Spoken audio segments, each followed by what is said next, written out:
What's up guys, Giancarlo Bodoni here for another video. Today I want to talk to you guys a little bit about a concept that is very useful and you hear a lot of people talk about recently, especially in no-gi jiu-jitsu, which is chaining attacks, particularly from the upper body and into the lower body, okay? And so this is just a basic concept that as you go in and you start attacking your training partner at the upper body, triangles, arm bars, etc., from bottom position, your opponent will go in and they'll start looking to defend and most likely pull the upper body out and away. And when they do that, they always expose their lower body to you. So it's a pretty easy concept to understand, okay? So you guys probably will realize that when you go in and you start attempting moves, okay, against people that are your skill level, and the more and more experienced you get, the first couple moves you attempt almost never work. So you never want to be tunnel vision on one move, okay? You attempt a move, 80% of the time it fails. What you want to think about is, okay, what's the move that can follow up with my initial failed move? And what's the move that could follow up to the follow-up if that move fails too, okay?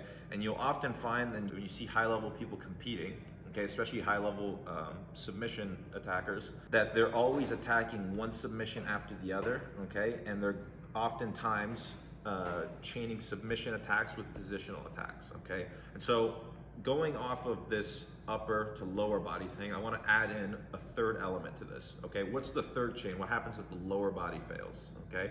And you'll often find that it's usually the third and sometimes the fourth movement that is the one that, when you chain them together, the one that actually works. So first one fails, go to the second one. Second one fails, you go to the third one.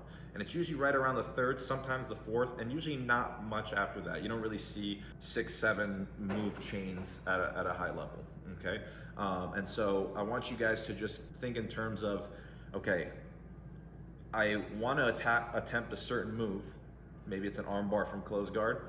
My opponent defends that, what's my follow-up? Okay, and then what happens if the follow-up fails? Well, I need a follow-up to the follow-up. So a basic strategy that you can follow, okay, from starting with attacking upper body submissions from close guard is upper body, lower body, top position, okay? Oftentimes when you attack the lower body, actually most of the time when you get a decent attack on the lower body with some sort of leg lock, you're putting your training partner down to a hip.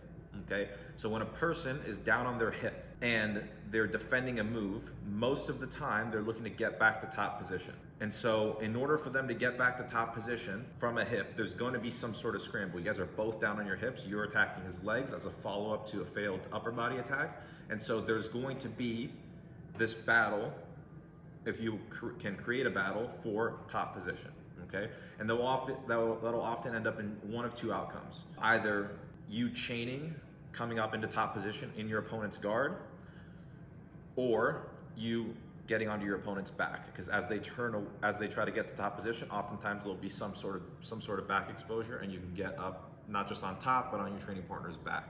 Okay, so let's just look at what this will look like in a little bit of a live scenario. Okay, so from here, for example, I have Randy in my close guard, and I want to go in and I want to start creating an attack on Randy's upper body. So I come in and I do a good job at coming out and start creating a threat on Randy's arm. I start turning the corner, I start pivoting around, and I start throwing my legs in, okay? So from here, obviously I have a genuine attack on Randy's arm, okay? Now, Randy's gonna go in, he's gonna start standing up, and he's gonna start pulling the arm free, okay? Pretty standard defense.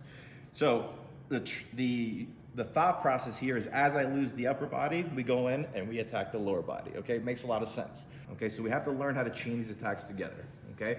Now, we come in, we start throwing a leg through, we start going in, we start putting our training partner down to the mat, he rolls through, and now from here, we go in and we have different attacks on your training partner's legs. Now, if your training partner doesn't do anything, from here you can go in and you can finish him with the secondary attack, okay? That's great.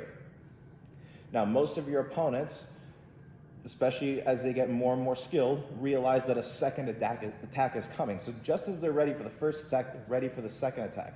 So you have to think offensively in terms of before you're even going for the second attack, if that attack fails, what's my third one? Okay, so this is the progression that we're kind of dealing with, is upper, lower, top position. So we create two submission threats, and then we follow it up with a positional threat. From here, Randy feels a threat of a leg attack in play, and he's down on a hip. So he went from standing position, where he was on top of me and I was in guard, to now he's down on a hip, so we're both grounded. So regardless of what attack I'm going for, it doesn't really matter. The main thing is, from here, Randy feels that not only is he in danger of an attack, but he needs to get back and recover his position. So Randy starts turning away, he starts coming out, and I feel like I've lost, come stay on your knees, and I feel like I've lost the leg attack. As I feel like I'm losing the leg attack, this is the time that we start coming up and we start hunting for top position.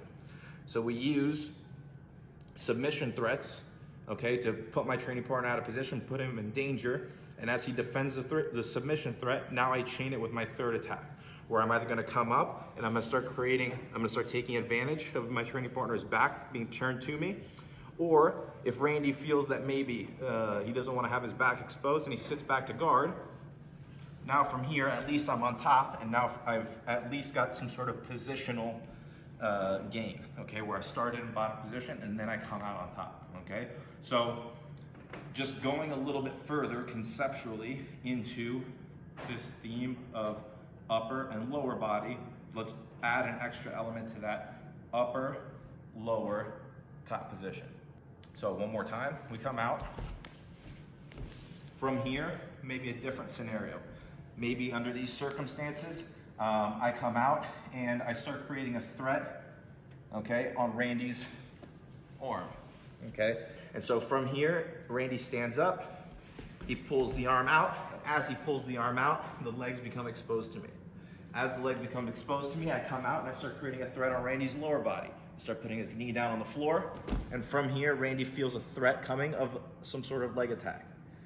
So he vigorously spins out in that direction, and I feel like, okay, he's beat me on the leg attack, but I can start coming up and getting up into top position. So this is just a reflex that you have to create, or where you're anticipating that the secondary attack may fail. Now you have to genuinely attack.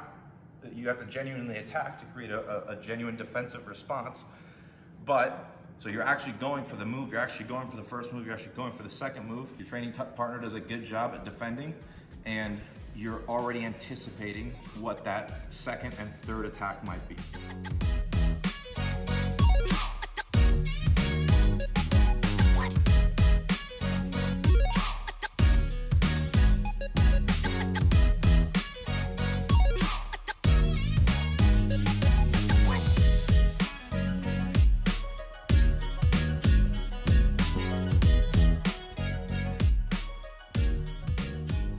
So conceptually, just something to think about in terms of chaining attacks.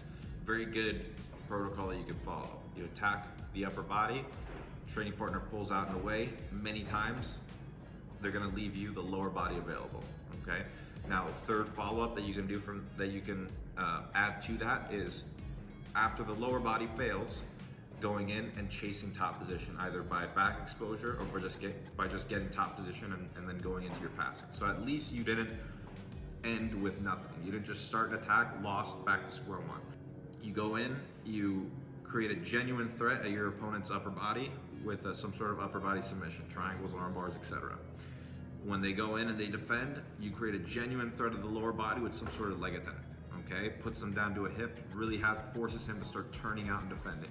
And as they go into their defenses, because the threat was genuine and because they were really thinking about, they had to really defend the move, most of the times you're gonna be able to come up and chase top position. And that will usually end in either you behind your training partner, chest to back, or you facing your training partner inside their guard, and you're in a position where you can immediately put passing pressure on people because they don't have time to set their guard, okay? They're not sitting to guard, they're conceding bottom position as a result of multiple threats that you created to them. So just something conceptually you guys should think about. It's gonna help your offensive games. Many people already use upper and lower body attacks, so a third element that you can just ingrain in your mind is think upper, lower, and then chasing top position.